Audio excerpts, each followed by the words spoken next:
Today, the Wheel of Food has told me to make kebabs, and not just any kebabs, but tilapia kebabs. Like, can you kebab a tilapia? Yes, you can.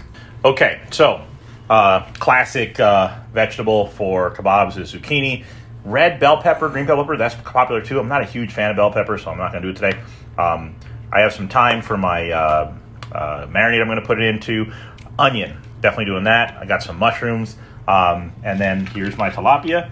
So first off, you have a couple choices here. When you're going to do a kebab with something like this, you could actually keep it whole and weave the kebab through it, like almost like a fish on a stick. Hey, it's a whole other way of saying a fish stick. Look at that. Like a fish on a stick. And then you can kebab it like that. Very dramatic presentation. Looks really cool. But today I'm going to actually try to cut it into pieces, and I'm going to serve it with some rice. So let's get started. Normally I do a green squash, but or zucchini actually would be, I guess, the Italian name for it. But this here is a Mexican gray squash, even though it's not gray. I thought it looked really cool, so I wanted to work with that today, plus a normal yellow squash. I've heard about cherry tomatoes on a vine before, but I've not actually ever seen them, so that's kind of fun. I thought that would mean they might be sweeter because they tend to stay sweeter, but a lot of these were no longer on the vine, and most of them kind of sour. There are some good ones here and there in that bunch, but still going to be good on kebab, though. My citronette is ready. It's a Dijon lemon citronette, and I added thyme, garlic, and some crushed red pepper flake. And now to drown all my goodies with this, and I'm just going to let that sit. Now, lemon will cook this, so don't let it sit for more than 10-15 minutes and then get it going. So that's just enough time for me to start my rice going, and when this is done, my rice should be pretty close to done as well. The common wisdom on skewers is no longer to mix stuff up, right? To have all one thing so that they cook evenly. Otherwise, you get some things that are overcooked and some things that are undercooked. But what I like is the melding of flavors. So I kind of cheated and I did my own little thing. So you can see this is all squash, but in between each one is onion, so that I get that melding of an aromatic with it. I did the same thing with my fish. There's onion in between each one. And then this one has onion as well. And then for the end of it, here's my mishmash skewer. So the tomatoes are going to cook fast. That looks like fish, but those are actually my oyster mushrooms. It was not my intention to have camouflage fish, but that totally looks like more tilapia, but it's totally the delicious mushroom. I tried it with just a marinade. Holy mother of pearl. It's really good. And I got that one squash I couldn't fit on the other skewer. And I can eat squash raw, so if that's undercooked, I am A-okay with it. So I am ready to begin the grill. So notice that I'm using metal skewers that are in pairs so that the stuff doesn't spin in place. You can use wood, and they say to soak them. You don't have to. Just cover them with tinfoil, or put a tinfoil snake down on the grill and then put the wooden parts on top of the one snake, and that should cover you. I just realized something hilarious. So here's my little grill pan that I've used forever, and guess what? It doesn't fit. My skewers are too long to make contact with the grill. So my experiment is ruined, and I will have to think of a new technique for my kebabs. Looks like I'm going to have to upgrade my grill pan. Well, that's fun. If anyone needs a grill pan, hit me up.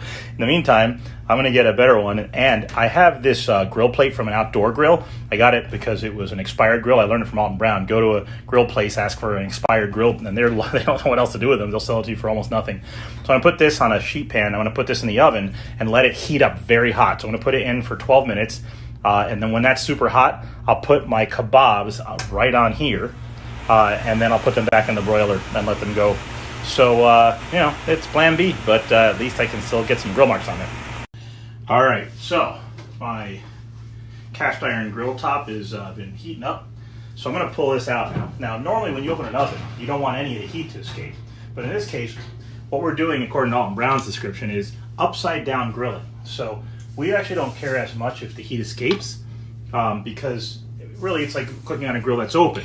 And you know how you can put the top down on a grill when you need to? That's kind of the same thing, right? We're going to put this thing down as we need to. Now, by the way, I could have put a tinfoil snake here. I just didn't think of it till right now. In fact, maybe I'll do that. So I put that tinfoil snake down to make sure that those won't get, it's not going to matter. They're going to hit hot from the top anyway. So I could wrap them in tinfoil, but instead I'll just make sure to use a hot glove. All right. Well, the good news is these all fit on here a lot better than if I had used my stovetop grill pan. But there we go. So now I'm going to put these in and basically kind of upside down grill them. And I'm going to leave this partly open so it doesn't also bake them. I didn't realize just how bad the angle was on that last take. So here, now you guys can actually see what's going on in the oven there. So it's been about 4 minutes, and I thought I'd come in here and use my tongs because this metal skewer will be super hot. And just start flipping these over. So you can see that now squash and zucchini, they can be eaten raw really, but I do want to get them cooked. You can see they're got a ways to go. The fish still has a little bit to go as well. And then the tomato and mushroom, you know, again, not super important, but I put them all in separate skewers so that they can cook to their right temperature. But it looks to me like they're going to be all pretty similar in timing. I would think maybe my fish might be done the fastest. The fish is out of the oven, and these little skewers have these sliders, so that'll help me slide it off. But these little pieces fell off, and so I get to taste those. OMG, that marinade. So simple. Just a lemon Dijonette with garlic. And oh my gosh. That is delicious. If you're wondering if the fish came out dry, you can see there's just a little bit of liquid on the plate there. So it's still very moist inside, and now it's time to start plating some stuff up. I've never used skewers like this before. I used to use wooden ones, but I thought it'd be fun to try something new. So I should just be able to push this part. Oh, check it out. Oh, that is lovely. Oh man, check out how cool that came off. Let's start getting some more skewers up here. So you guys can see that the skewer came off real nice, and the fish is just so cool. Here's the zucchini. Oh, that came off even easier. Oh, and I'm using hot gloves because, yeah, it's definitely still scalding hot here. All right, and finally, I only should eat half of this skewer. The other ones I can save for later. And then, boom. Look at that! Ha! I definitely like these metal slidey skewers. Cool. So as long as you have a grill or a grill pan, kebabs could not be easier. Like, you just skewer some meat after you marinate it, and you can actually buy the meat pre-marinated. They have pre-marinated salmon, pre-marinated steak, pre-marinated pork. You can buy it pre-marinated, and then all you gotta do is just thread it and do it. Cook the rice while it's on the grill, and everything comes together kind of all at once. But the question was, can you kebab a tilapia? And I would suggest the answer is heck yeah. Let's get into this. So I'm gonna start with the squash and see how that came out.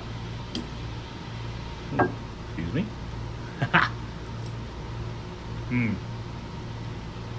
Wow, it's perfect.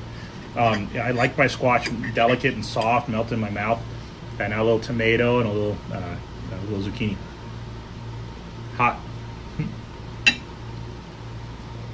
Whew, that zucchini was super hot. The tomato, it just adds almost like a sauce. It's a jammy, vinegary bite. And they really melt. I've never cut them in half. I usually put them in whole. Way better cut in half. There's more of it. Spreads around more, smaller little bites. Mushroom. The mushrooms are maybe the best thing on this whole plate. They might even be better than the fish. I don't know yet, but I think so.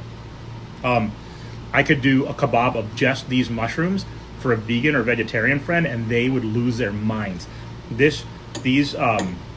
Oh man, like they have absorbed the marinade more than anything else here, and they have a meaty kind of texture. Wow, this just kebab, this is going on the list as its own idea. A mushroom kebab. You got to try it. Wow. And now, what we've all been waiting for, well, at least I have. Can you kebab tilapia? That is divine.